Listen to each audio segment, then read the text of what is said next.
And gently close your eyes. Take stock of your body. Notice that the body is breathing.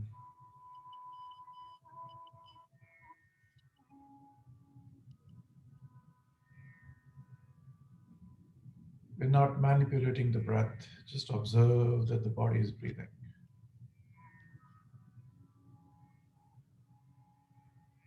And relax your thighs. Just bring your attention to the thighs and they will relax. It's like taking a flashlight in your hand in the darkness, and wherever the flashlight shines, it dispels darkness from there. Attention is kind of like that. Focus is kind of like that. Wherever the attention will go, that body part will relax.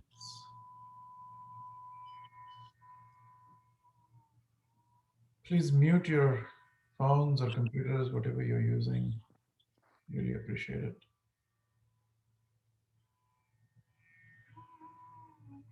Relax your torso. Just shift your attention from the thighs to the torso, to the chest, to the shoulders, to the palms, to upper hand,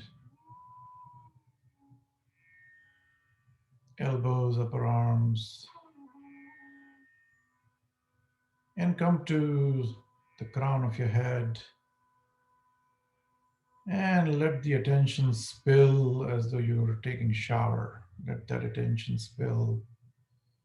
Pour a bucket of water on your head, and that attention is going to slide down across your scalp, to your back, to your ears, to your forehead, to cheeks, to the nose, to the chin, and gently bring your attention to the eyes, to the eyelids, to the eyeballs, to the lips, and finally let the tongue relax in your mouth, at the base of your mouth. Every part of the body is relaxed, and yet there is complete awareness in the body with the spine erect, neck erect. Join your palms in the Anjani Mudra at the heart center. And let's take a deep breath.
Sarvepi Sukhina Santu. Sarve Santu Niramayah. Sarve Bhadrani Pashyantu. Ma Kaschit Dukhamapnuyat. Om Sahana Vavatu. Sahano Bhunaktu. Saha Viryam Karvavahai. तेजस्विनावधीतमस्तु मा विद्विषावहै। Om Shanti Shanti Shanti.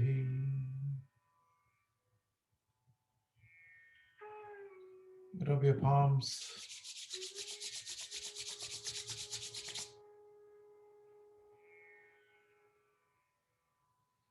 and palm your eyes very gently. Don't put any pressure. Let all that energy go back into your body, around the eyes, and let's open up.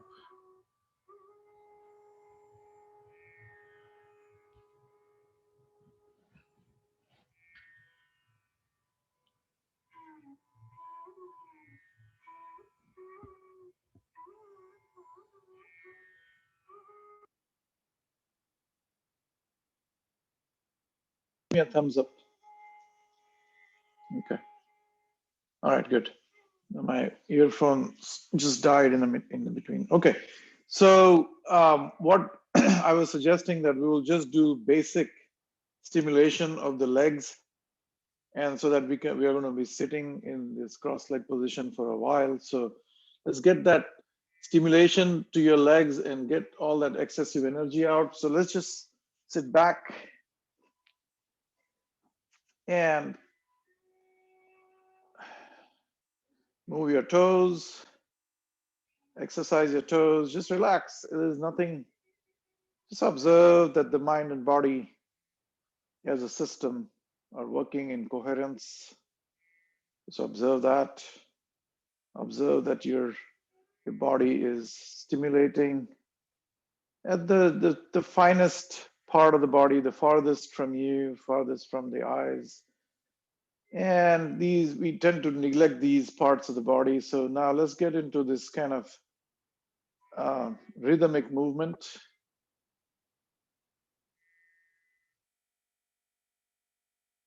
So what I'm doing is I'm taking the leg and taking one digit at a time and then folding it, and going back again one digit at a time and folding it. And you'll see different parts of the body of your toes will be exercised. Okay, let me move back a little bit. Okay, sorry I'm showing my feet to you guys this morning, but let's just hang in there and start stretching them like this, okay? And go back and forth. You can synchronize your breathing with it if you like. Exhale as you stretch out, inhale as you pull in. Exhale as you stretch out, inhale as you pull in. Let's alternate them as though you're walking. So the goal here is that we want to touch the toes to the floor in front of us. That's the goal. Someday we will get there. But it will only happen if it is destined, and we just keep trying as though we have all the free will. Do we have the free will? Yes and no. But we have no control over what ultimately happens. You take a dart board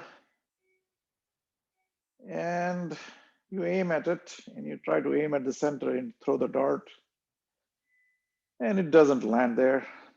Sometimes it does, sometimes it doesn't. So what happens, happens. What you try. Okay. And spread your legs a little bit apart and see if you can touch them this way. Outward, inward, outward, inward, outward, inward. Very good. You're rotating it along the axis. Put them together. Let's go round and round. 1, 2, 3, 4, 5, and then go the other way. 1, 2, 3, 4, and 5. Okay, very good. And then let's throw tantrums.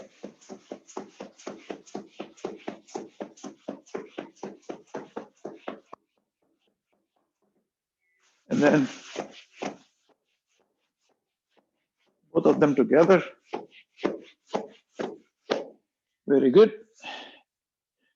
And then fold your leg, bring it to your as tight as possible.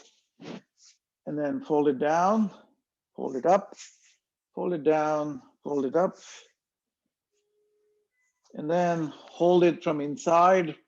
Take your right hand all the way to the elbow and kick. And go round and round. Knee is one of the most important joint in the body that helps us to walk, helps us to stand up. It's a delicate joint. You have to stimulate it, get all that blood flowing. Okay, very good. Having done that, just put it on the top, hold it towards your belly, and then see if you can shake it.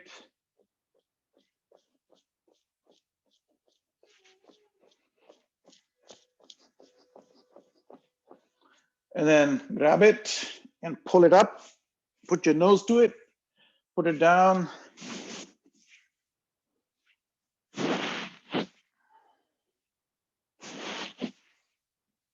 Okay, so raise this leg up a little bit so that this feet is kind of hanging, dangling on the other side. Grab it and crank it.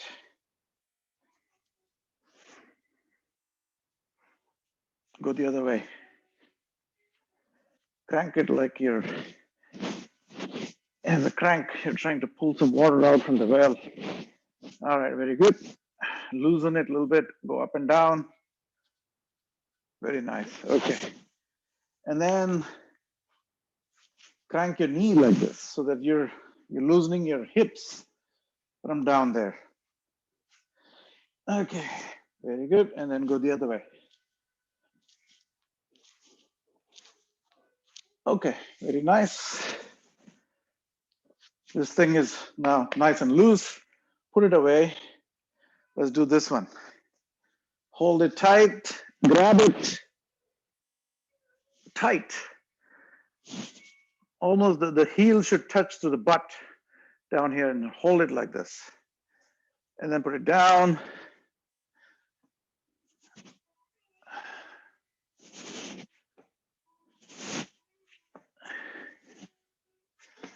Okay, then grab it from inside, kick.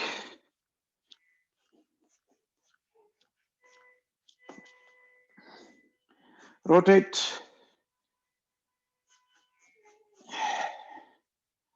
And rotate.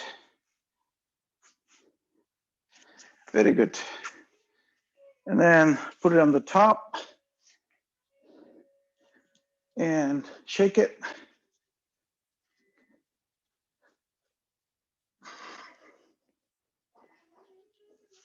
Put this leg up and crank it.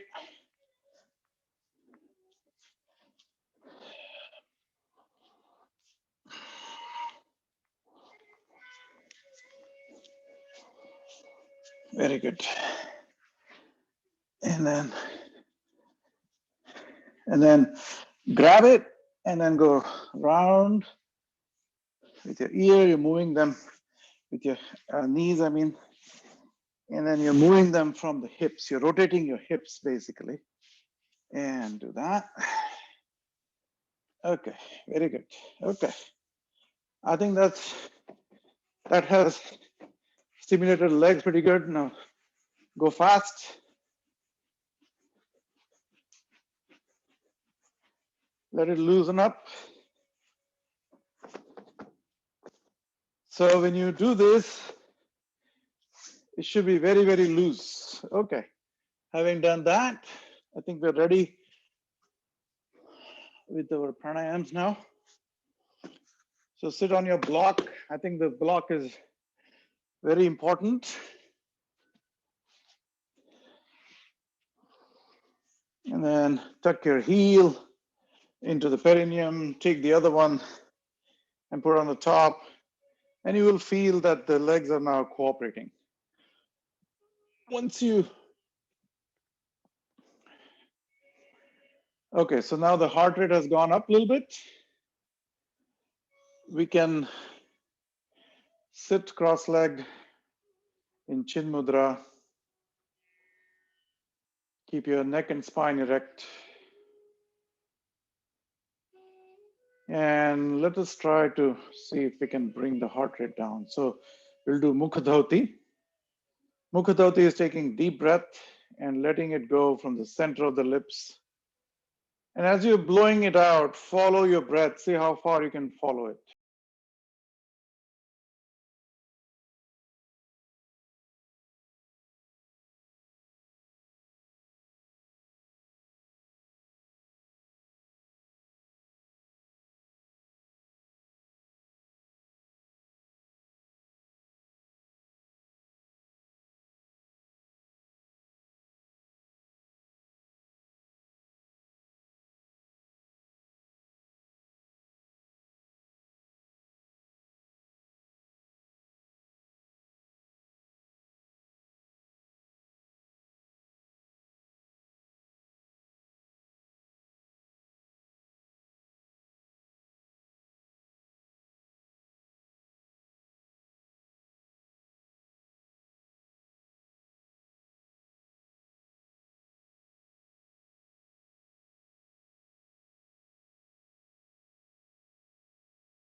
Open your eyes, and we're going to get into, start with the warm-up exercise now for the pranayam. You will notice that we'll have to, now we are playing with the mind and the body at the same time. Till now, we just got off, we stimulated the body, we got some of that excess energy out of there. And now we're going to go into the mental space. We're going to talk about how to integrate. Now, the pranayam, what it does, it takes the body and the mind, and it basically creates this kind of amazing balance in between. All right, that's what it does. And it's going to calm the mind down. It is more playing at your psychological level, and it goes into the deeper and subtler aspects of psyche and at the same time. So the psychic experiences start taking place when you start blending the gross and the subtle. And this is where the pranayam takes place. It's a different dimension of yoga. It's the ayam. Ayam is dimension. So, and prana is nothing but the that which keeps us alive, the energy, and it's a dimension of the energy. And that's what we are going into. So we'll start with the basic Kapalabhati first. So today to warm up, I don't know how many of you were there in the last class, but we did Kapalabhati for 1,000 strokes. And we'll see how we can do this. It's not that bad. It's just a matter of practice. And those who can do it, do it. But I really want to warm up the body, warm up the prana, warm up the breathing to an extent so that the meditation, the effects of that will last into the meditation. Okay. So let's do that. Here's how I count it. So every digit here is 10 counts. So by the time my finger moves from 10, 10, 10, I get 160 counts of Kapalbhati on these four fingers. From here, I shift it to this hand, and that gives me 320. And then I come back to here and here, and that keeps on adding to 640, then 960, and then another 40 will make you 1,000. Okay, so it's not difficult. People will say, oh my God, don't play with these things. It is crazy. It can harm you. Trust me, I've been doing this for almost 15 years. Nothing has happened to me. So far, so good. Okay. So do what you can. If you cannot do it, just stop, take a break. There is really nothing wrong about that. Okay. So sit in Chin Mudra, close your eyes, neck and spine erect, and focus on your breath. Focusing on the breath is nothing but noticing that the mind and body system is breathing in and out, and exhale fully. Now we are manipulating it. So exhale fully, breathe in half the lungs, and start Kapalbhati.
One 160.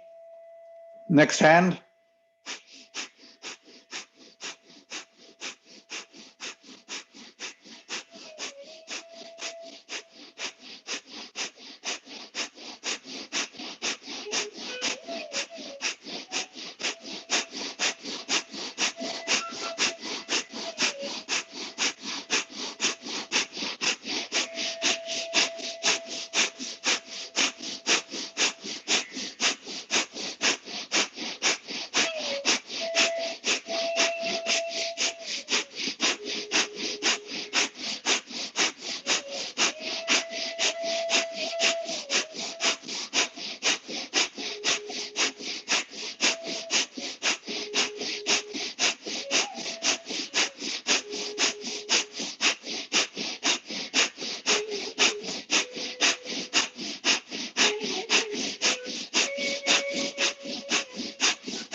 Three 320.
Four 480.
640.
800.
960. Last 40 strokes.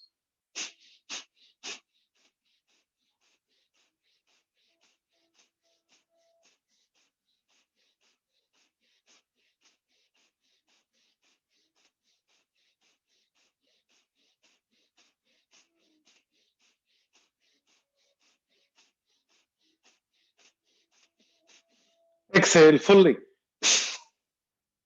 Hold the breath out.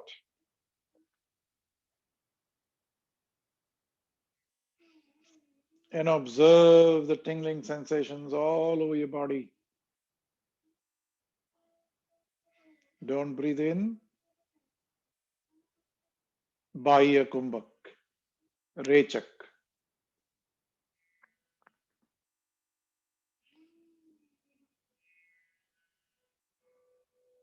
Observe at the extremities of the body. See what's going on.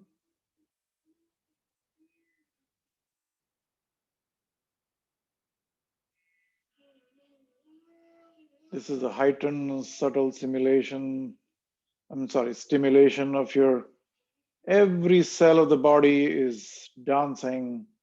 Every cell has enough amount of oxygen,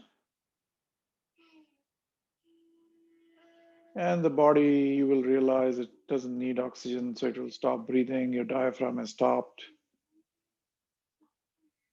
And take a deep breath and let it go through Jai from the center of the lips.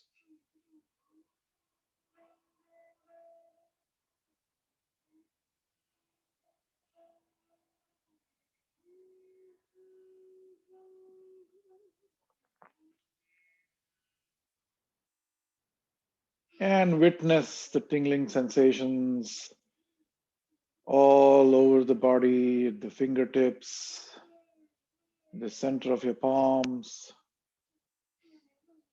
between your eyebrows, the crown of your head, at the base of your throat, the center of your heart, at the navel, just below the navel, and at the perineum.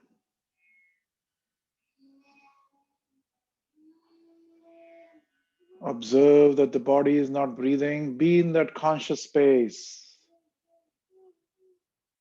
The conscious space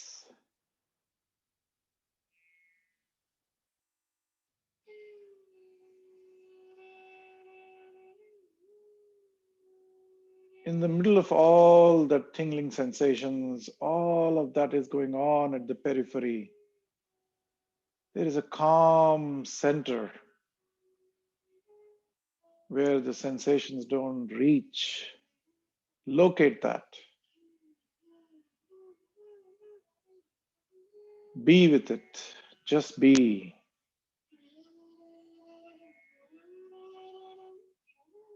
All the doing is over. Just be with that being. That element that makes us feel that we are alive. Bring all your attention of the being onto itself.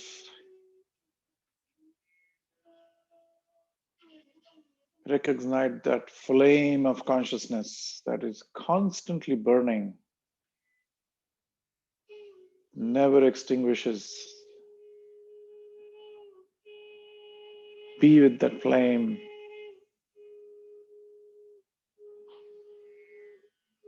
And that flame really has no location per se.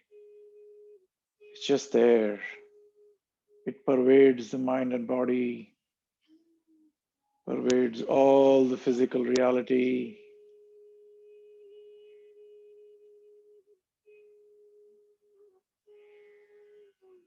Yanneti neti vachanair nigama avocham. Yanneti neti. I am not that. I am not this. I am not this. Keep on moving back. Neti, neti, neti, neti. There will be a point where from you cannot move back anymore. Yanneti neti vachanair nigama avocham. Avocham, that just cannot be described. It can be only experienced from within. That's the flame of consciousness, the awareness, it's all inside us. And that one flame is the flame in all of us simultaneously. We are all one and united at that level.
up.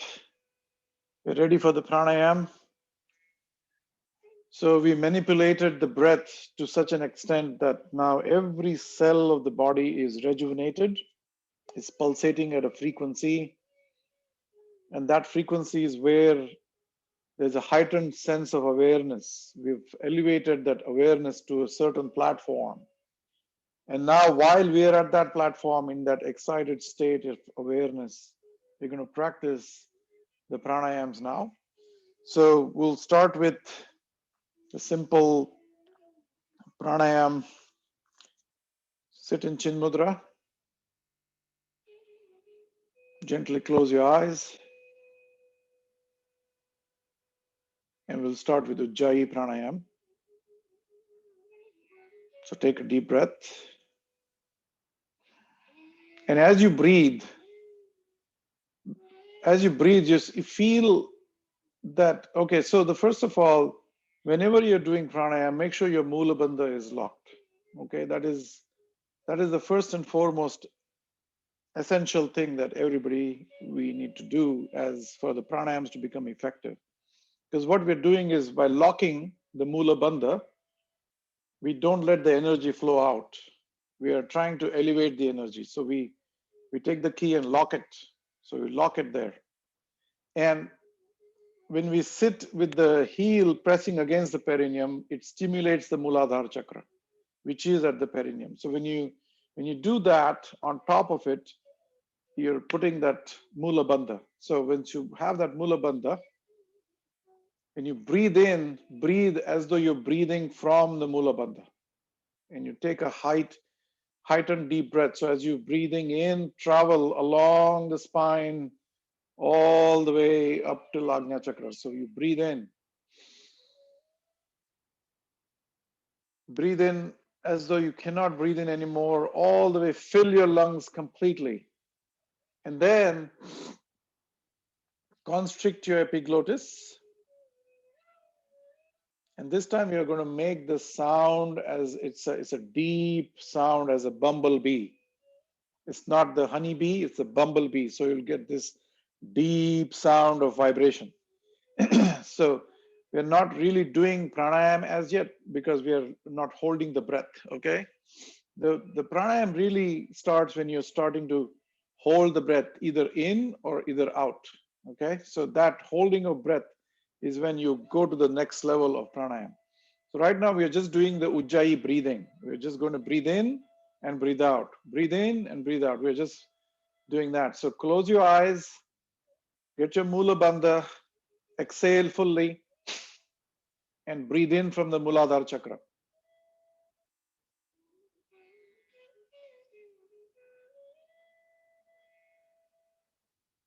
Constrict your epiglottis.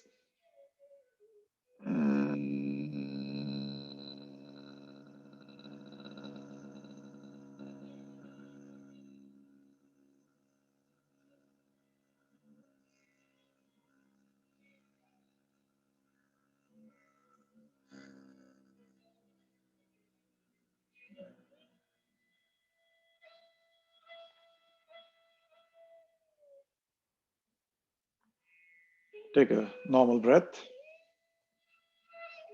Lock the Mula Bandha again. Exhale fully. And breathe in through Ujjayi. So now when I say breathe in through Ujjayi, I'm adding a next level to it. So now I'm making the same constricting sound as I'm breathing in, but I'm still breathing from the Muladhara chakra going upward. So now this time you make the sound as though you're breathing in from the Muladhara, you're climbing all the way, your attention is climbing, but you're also making the sound of the Ujjayi in the reverse way. So here's how it is. Exhale fully, Mula Bandha.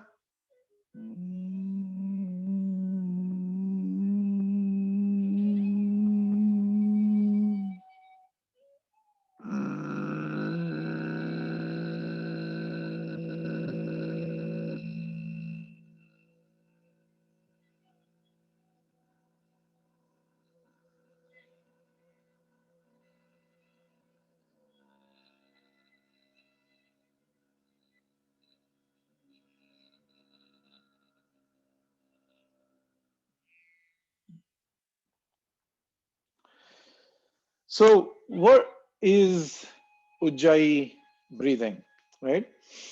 So as we've talked about in many other sessions, that the spinal column, okay, that has the Sushumna Nadi, and that's an energy channel, it's a meridian, and that energy channel is connecting the Muladhara chakra with the Sahasrara chakra. They're directly wired, like hardwire. You plug in your computer, that's how it is connected. And the way it is connected, it is through this Sushumna Nadi. Nadi is the meridian. And the energy is oscillating between these two polarities of the body. See, if you think about it, the body is only from head till the Muladhara. Rest everything, the hands, the legs, everything are just limbs attached to this body, right? So if you really think about it, the body is not till the toe, but the body literally kind of ends at the Muladhara chakra. And it begins from here, or if you want to think about this way, it begins from the Muladhara and ends at Sahasrara, however you want to look at it. So then the hands are attached to this body, the legs are attached to that body. So this hardwire is where the oscillation of the energy is happening, whether we know it or not.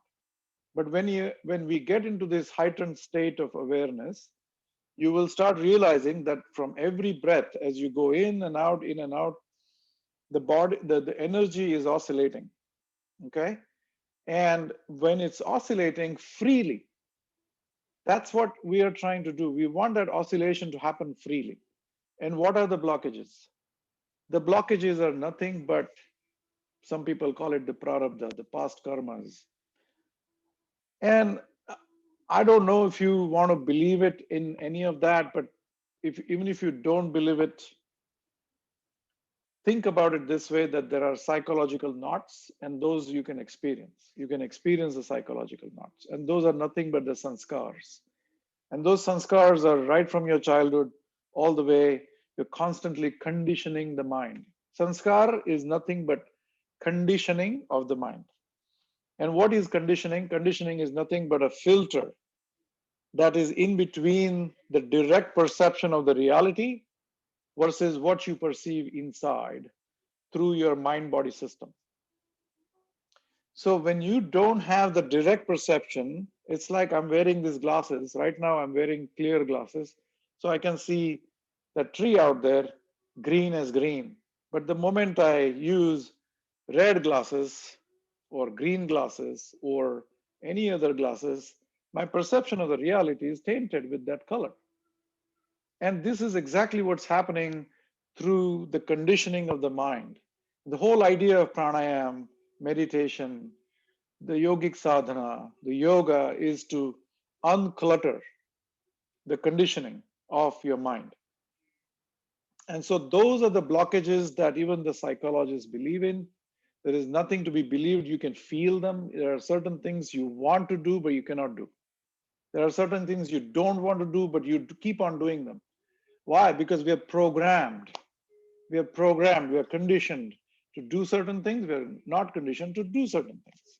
That's simple as that. If I give you a machine gun and say, go kill 20 people, you have all the freedom to do it. But whether or not you can actually do it, it depends on the conditioning.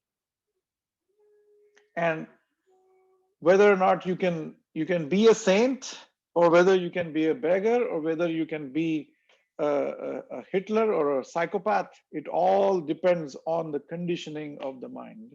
And if you want to believe in the past lives, then people will say, all right, all that conditioning that is traveling with your sukshma sharir, that sukshma sharir is pre-programmed. It's a seed that comes from the past life.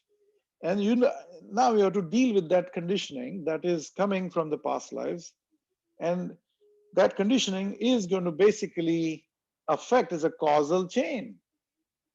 A, B, C, D, right? So if A happens, B happens. If B happens, C happens. C happens, D happens. But if D has to happen, A has to happen first. It's a causal chain. Now, if you look at the causal chain, you can say that it is pointing both ways. Why is it pointing both ways? Because if D has to happen, the A must have happened. Only then the D is happening. So this conditioning is what we are trying to get rid of in our own little ways, by doing this pranayam and meditation and whatnot. Okay, so understand why we're doing what we're doing. Once you have that understanding at the back of the mind, then all of this will go to the next level because you're doing it with full understanding. Okay, so now when we are doing this ujjayi pranayam, by this vibrations of this throat, by when I say breathe in from the Muladhara chakra, and as your attention travels along the Sushumna Nadi, along all the chakras, right?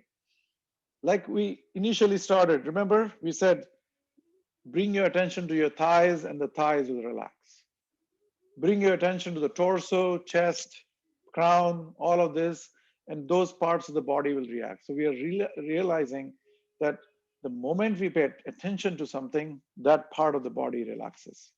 You can do that. If you have a pain, just bring your attention to that pain, and you will realize that the pain will start subsiding on its own because it's a healing attention. This is what the healers do. They are giving attention. Attention is nothing but dhyana. Dhyana is nothing but a healing energy that you're giving to that particular part of the body at the time, and it relaxes. All the stress goes away. It completely dissolves that pain. Same thing happens at the mental level. So when we are moving this attention along the spine, the conditioning, the blockages that is not allowing the energy to free flow, what is happening is you plugged in the computer to the wall, it is giving you 110 volts, but there are resistances in the wire. Those resistances are not allowing the full energy to come to the computer, so your computer is not performing. That's what it is. We are nothing but machines made by the nature. It's, believe it or not, it is the way it is. You know, we are programmed. We have this energy that is coming from the sun. We eat the food, that energy is created, that energy is driving us. So these blockages are not allowing the energy to continuously oscillate freely. When that oscillation happens freely, it gets into this resonance.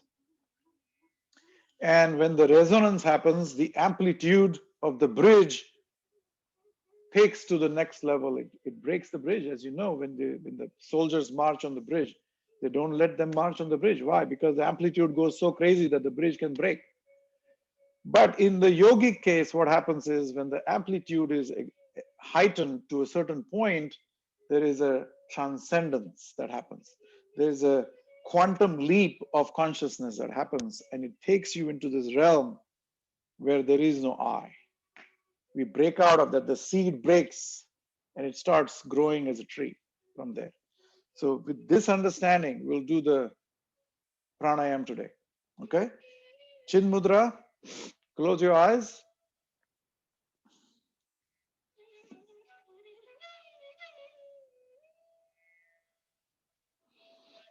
Let's do the mula bandha. Exhale fully and breathe in through jai. Now, when you're breathing in, keep moving your attention along the spine till the Agnya chakra. And then as you breathe out with the sound, keep traveling all the way down along the spine to the Mula Bandha, Muladhara chakra. Exhale. Breathe in Ujjayi.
Okay, so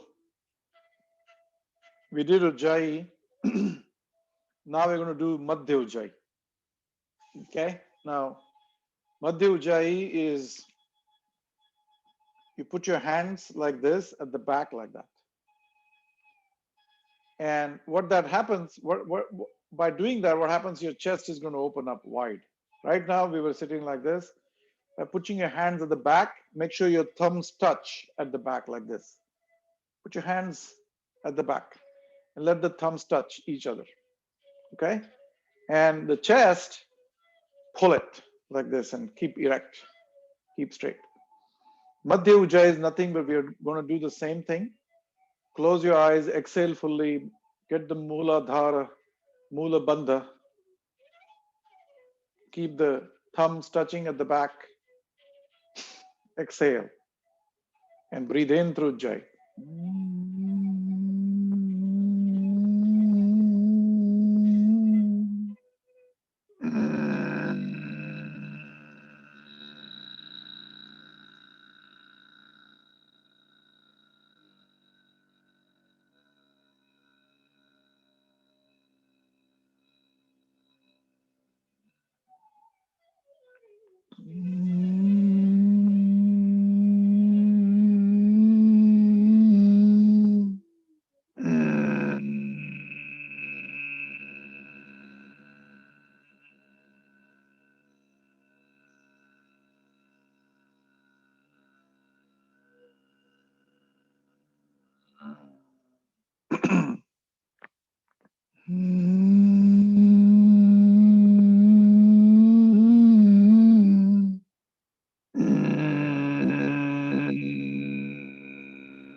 Release your hands.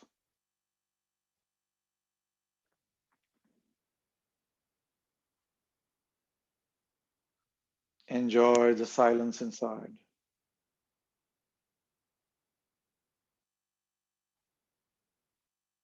Take a few normal breaths.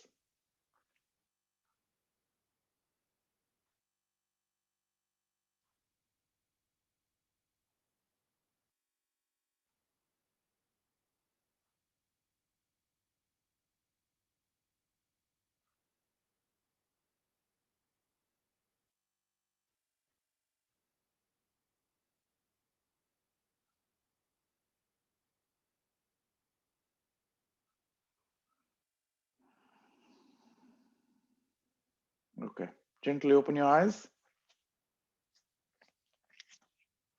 So now we're going to do Urdhva.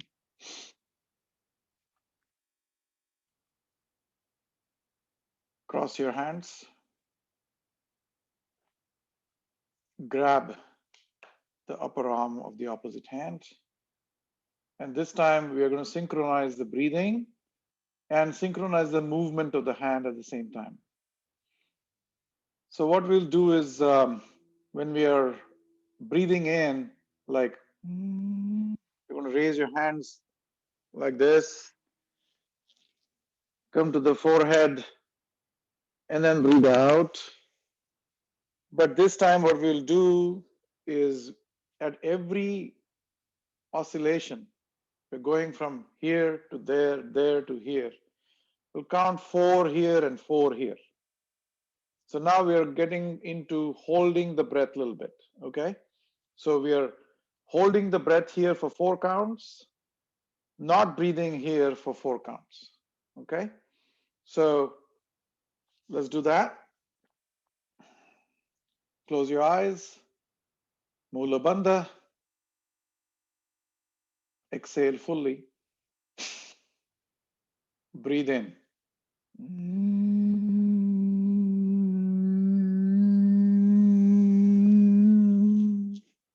1, 2, 3, 4. Breathe out.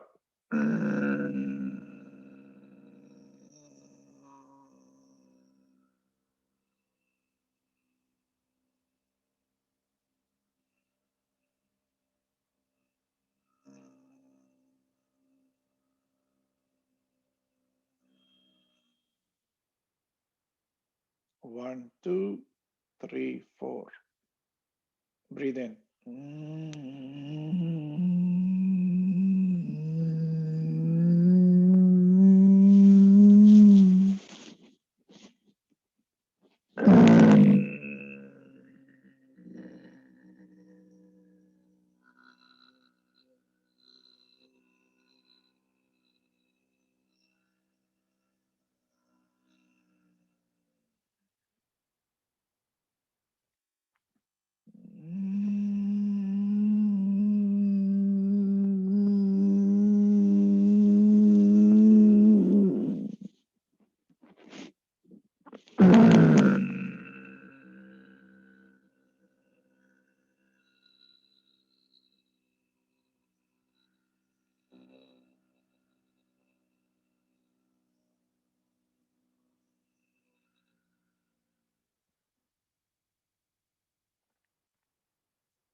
'Gently open your eyes.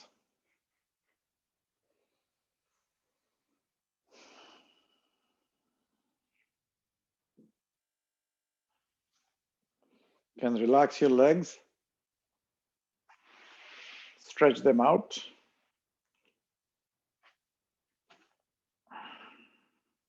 Wiggle them a little bit.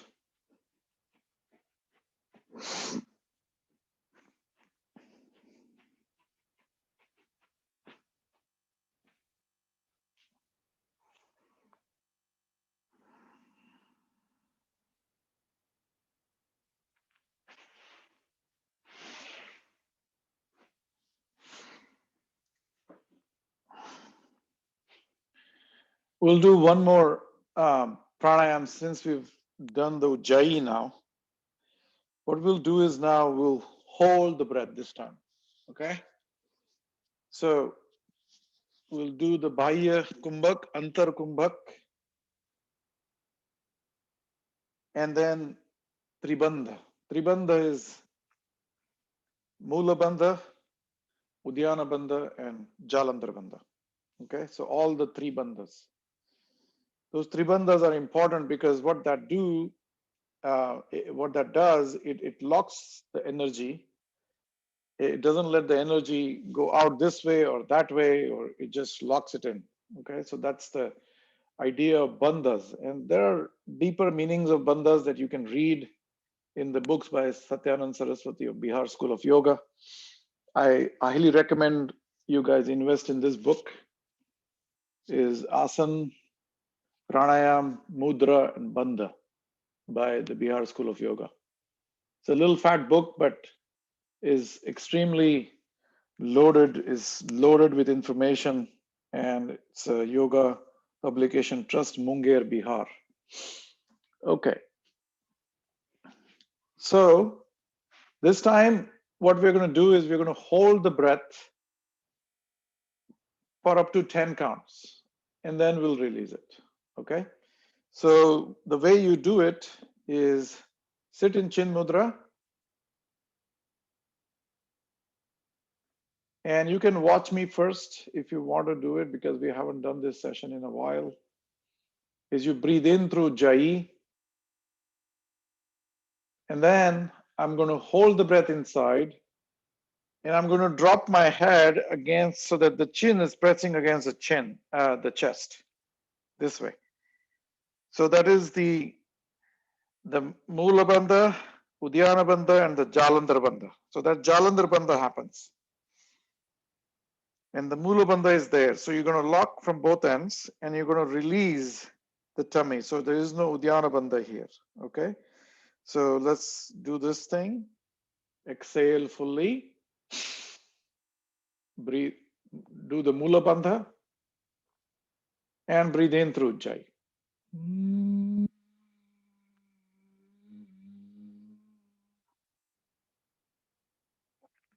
Jalandhar Bandha. Release the tummy.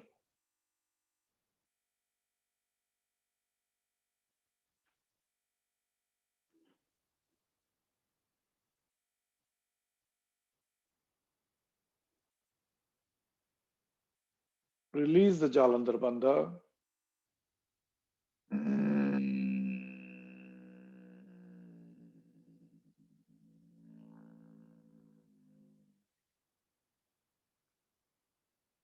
Release the air through Jai. The same friction breathing.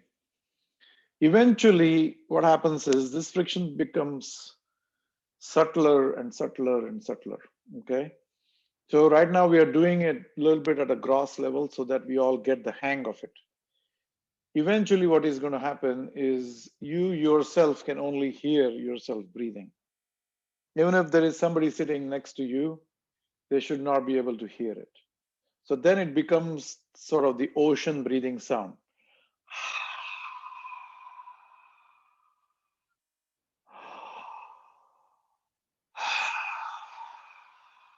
That's what happens with closed lips. Okay. But right now, let's just do the gross breathing, and that's perfectly okay. So let's do one more round. Exhale fully. Mula Bandha.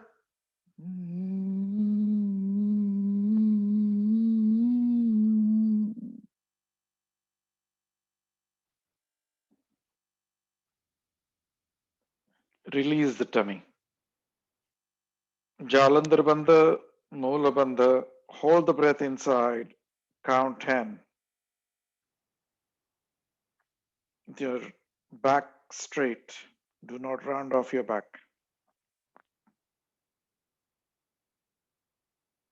Release the Jalandhar Bandha and breathe out through Jai.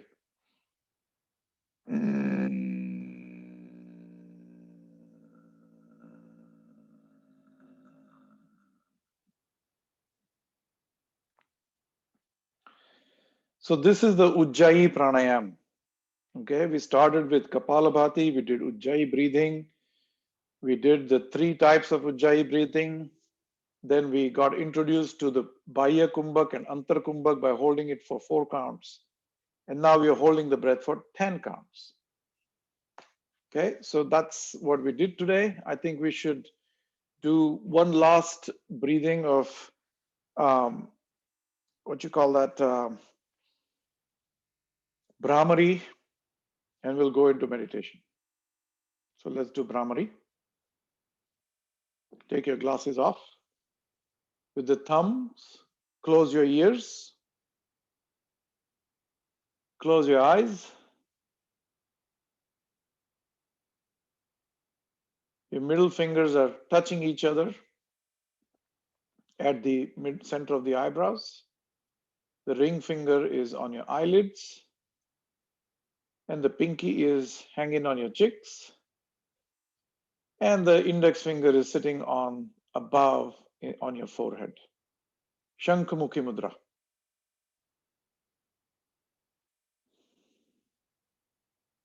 Breathe in, take a deep breath.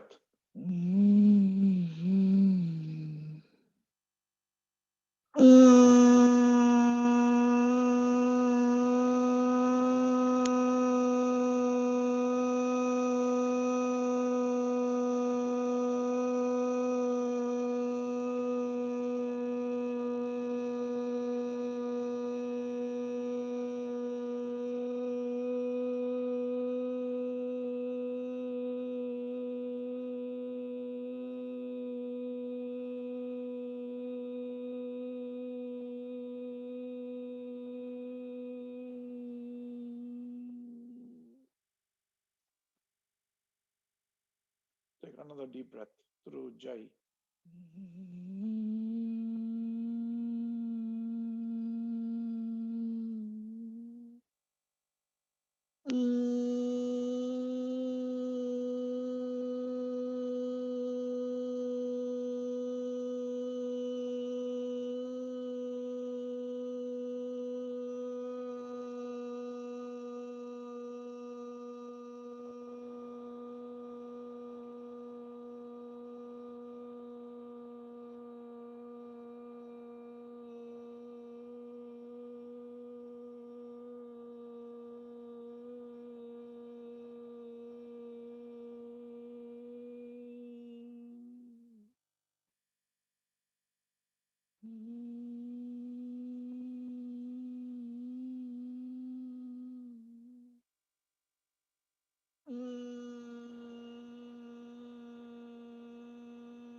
Gently put your hands back onto the thighs with Chin Mudra. Close your eyes.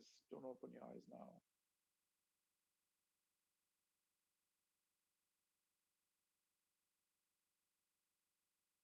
And drop all the doing.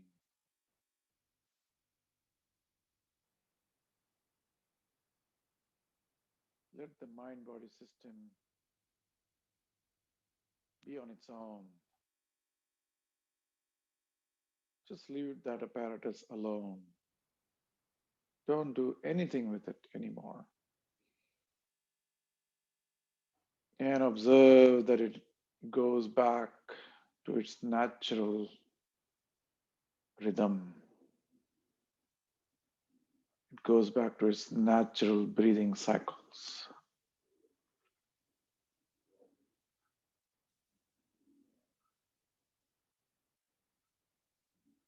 Breathe in when it needs to breathe in, and breathe out when it needs to breathe out. Let's not interfere that process anymore.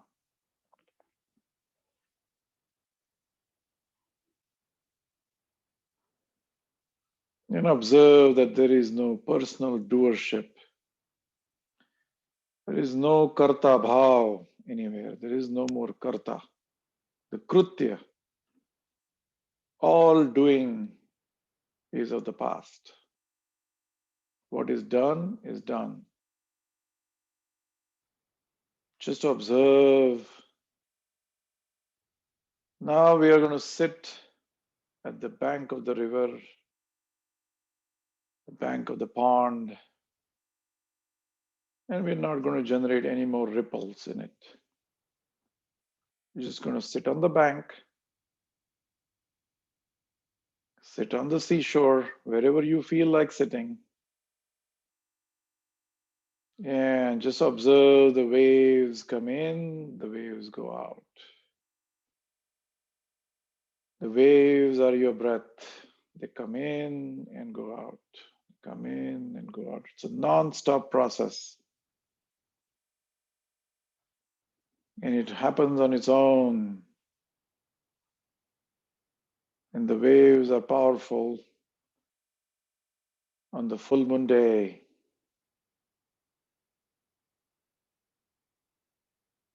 Today is the best day to meditate.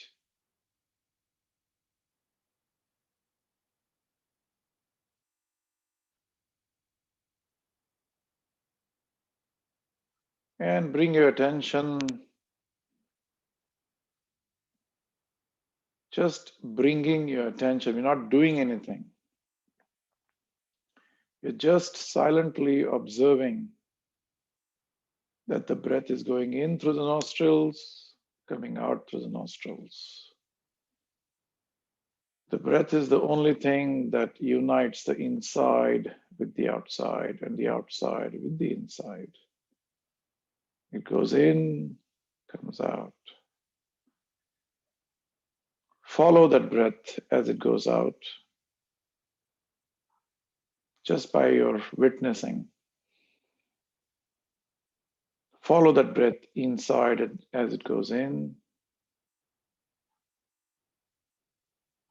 See how far you can follow.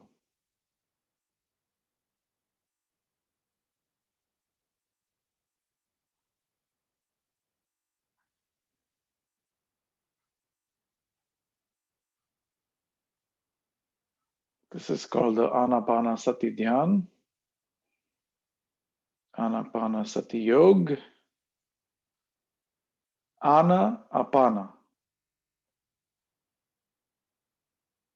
Breathing in, breathing out. Sati, the truth of the breathing in and the breathing out. There is a truth there, it's at a gross level. And what is that truth? That the mind body system is breathing. That is the reality here and now. Let's just be with it.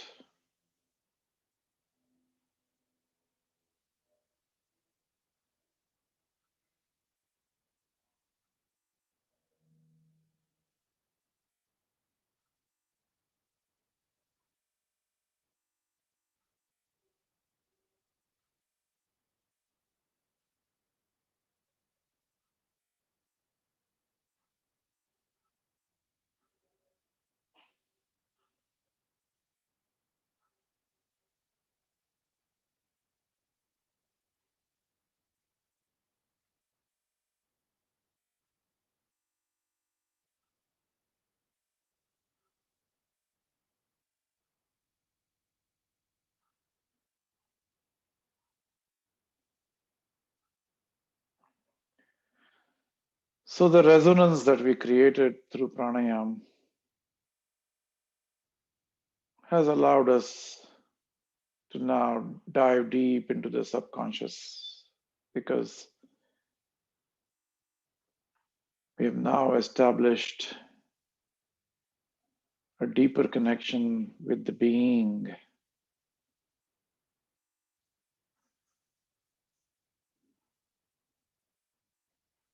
We have access to the subconscious mind where all the conditioning resides. We cleansed the pathways. We are now able to go up and down in the Sushumna Nadi. And once you have access there, all those psychological knots, conditionings, all of that is going to surface slowly, slowly, one by one, maybe sometimes in bunches. These knots will surface like the bubbles surface on the water, and they pop.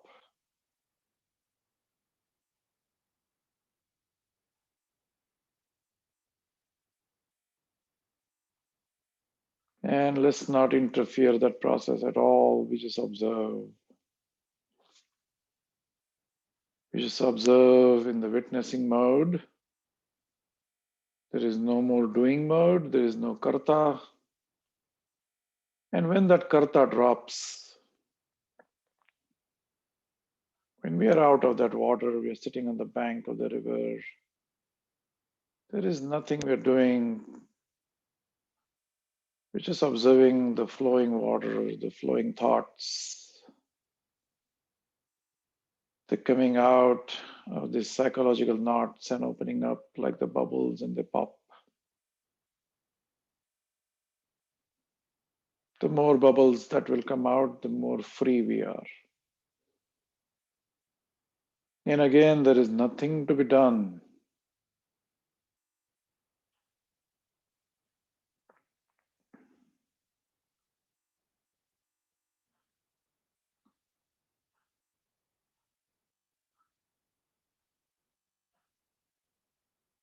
Maintain complete equanimity of the mind.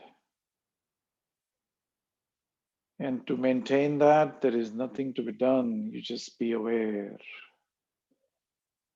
The awareness is the ultimate thing.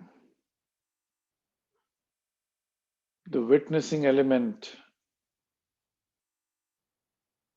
observes everything with awareness. And wherever that awareness is, there is no darkness. It dispels darkness. Slowly, slowly, slowly, slowly.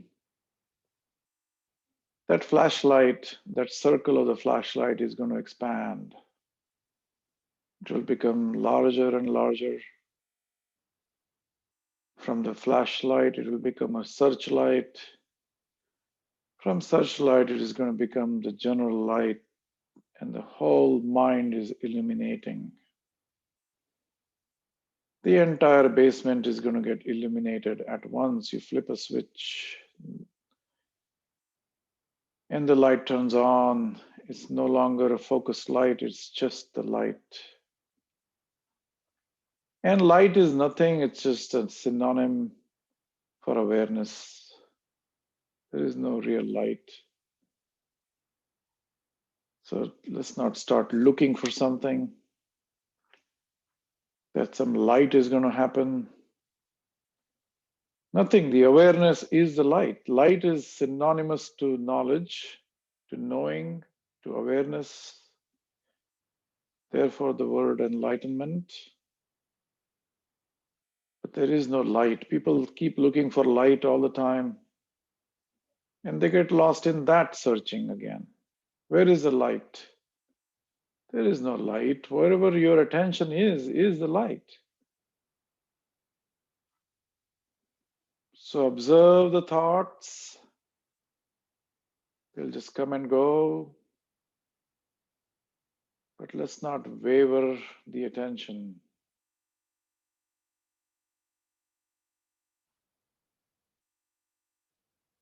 Unwavering attention from inside, that stillness.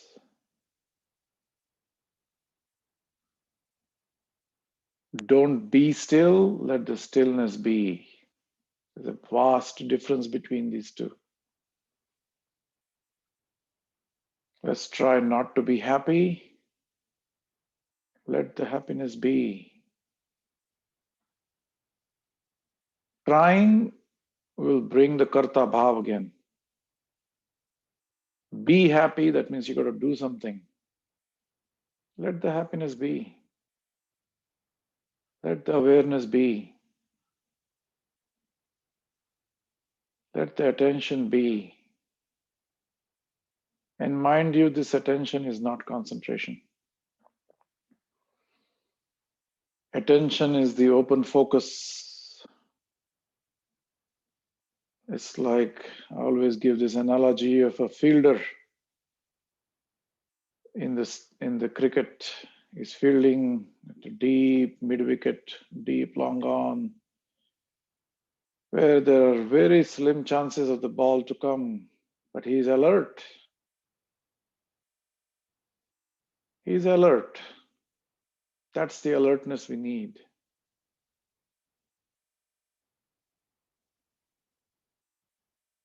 He's not slouching, he's not sitting, he's alert. His entire attention is waiting for the ball to come any moment. That's the open focus. That's the wide angle attention that we have. We just have to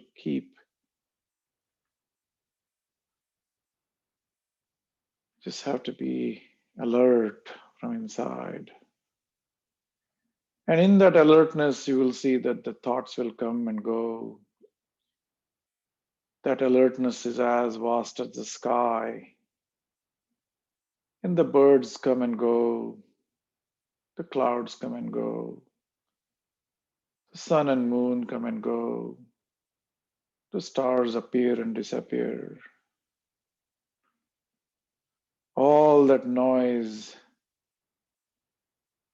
happens in the sky, but it leaves no sign, no trace. It's a nirapeksha niranjan. It's alak niranjan. Alak, nothing can be written. You cannot describe it. Avocham. Yanneti neti vachanair nigama avocham. Nothing can be written about it. It is spotless. It's niranjan, spotless. That awareness is pure, unadulterated. The storms come and go. The stars come and go. The clouds come and go. And yet the sky is spotless. Likewise, the awareness, it's nirapeksha niranjan, nirakash, nirgun nirakar.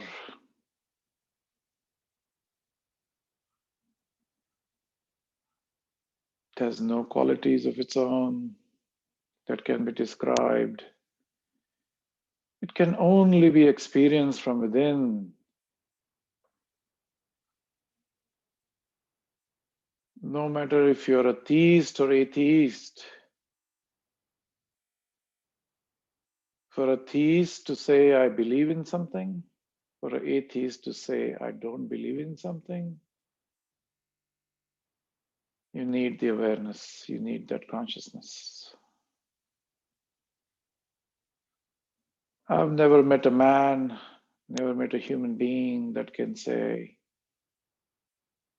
I'm not aware, I'm not exist. It's like saying, I'm not home.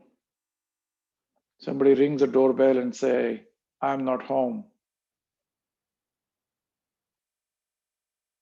Nobody is ever able to say that, I'm not home. It's impossible.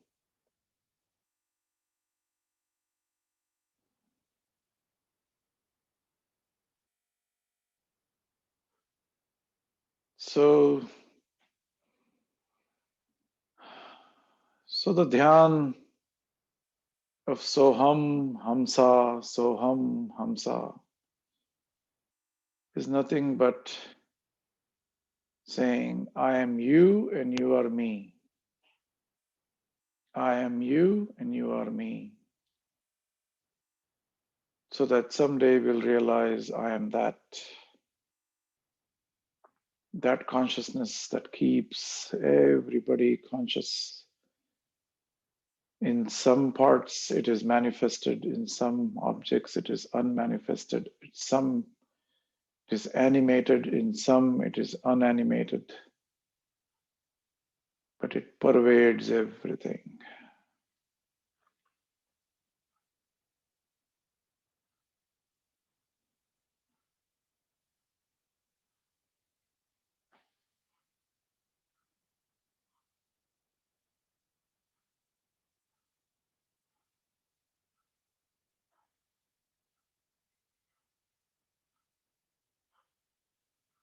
Just bring your attention to yourself.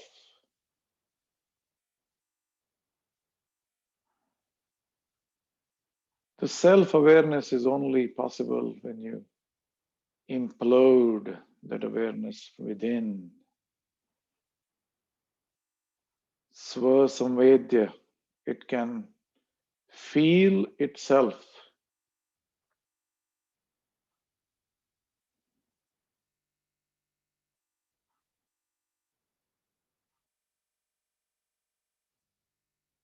There is no doing here. You just have to observe choiceless awareness, like the word of Krishnamurti. We are in the state of choiceless awareness where there is no choice. We have no choice to be aware or not aware. That awareness is always there, observing everything that happens inside and outside. In Hindi, we say that you can fool everybody, but you cannot fool yourself. Because the ईमान को धोखा नहीं दिया जा सकता. You cannot fool yourself. That awareness is what we're talking about.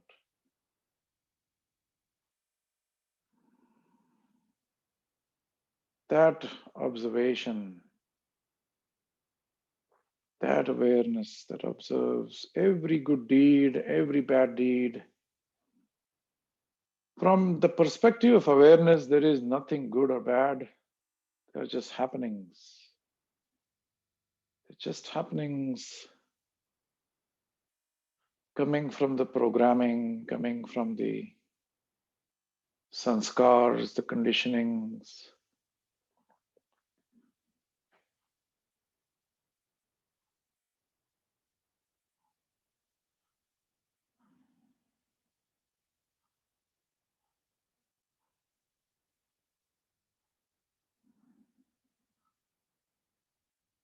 Rub your palms.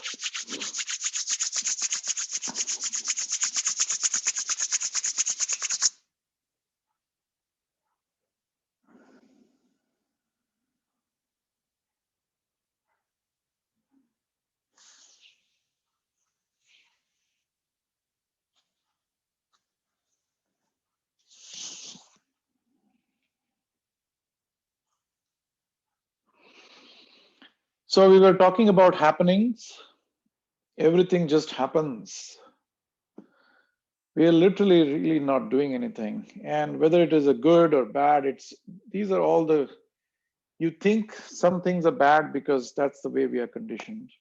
We think something is good because that's the way we are conditioned. That's it. They're just labels that we assign to these. Just yesterday, I was listening to a story. We all know the sage Parashar Muni, Rishi Parashar, we've heard of him. And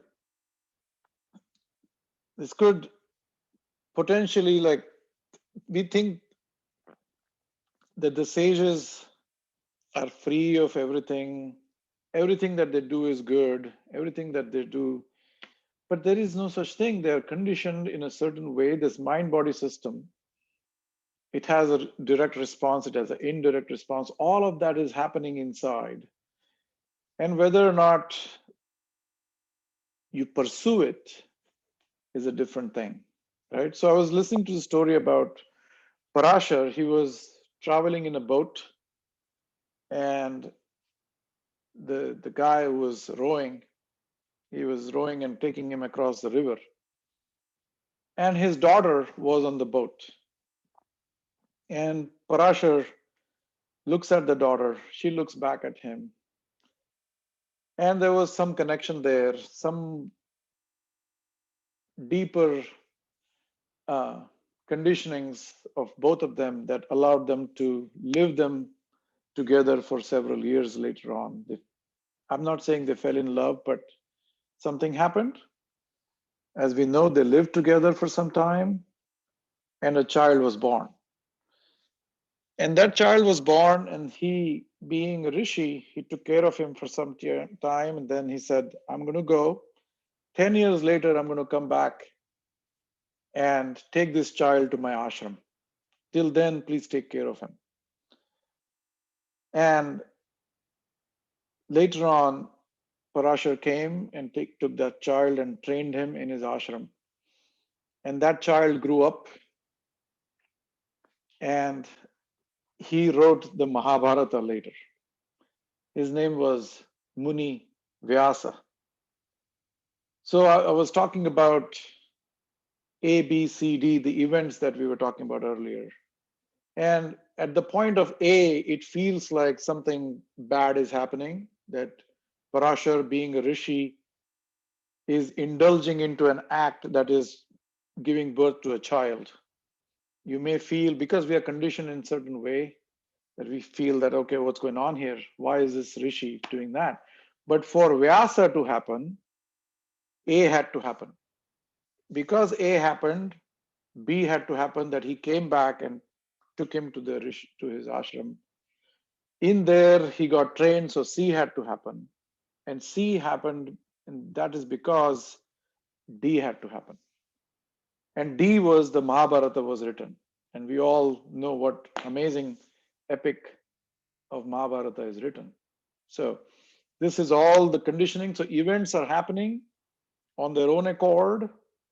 We assign this good and bad conditioning depending on how conditioned or free we are. But if we see them as just happenings happening, but there is no doer thereof. Those are the words of Buddha. Deeds happen, events happen, there is no doer thereof. There is no karta. Things are just happening on their own accord. Anyway, with that, I'm going to close out the session today. Let's just say our prayer and then we all go home, enjoy the Sunday. Take a deep breath.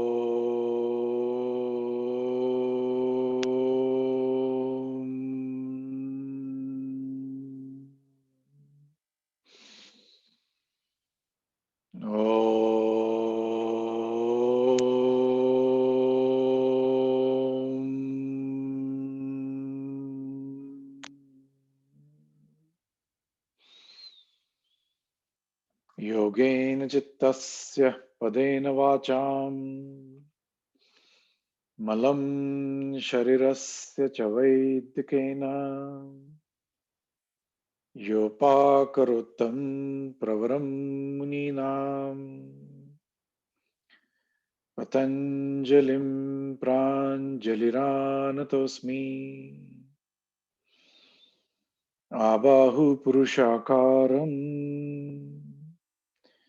shankha chakra sidharinam Sahasrar Shirasam Shvetam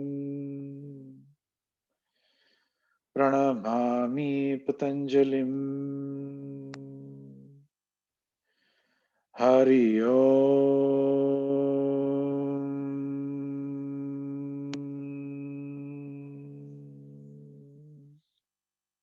Rub your palms.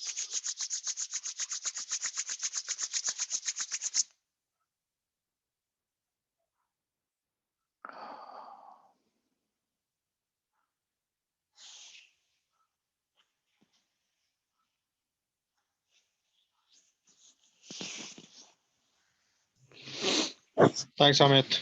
Thank you. Thanks for taking the time. We'll see you Thank next you.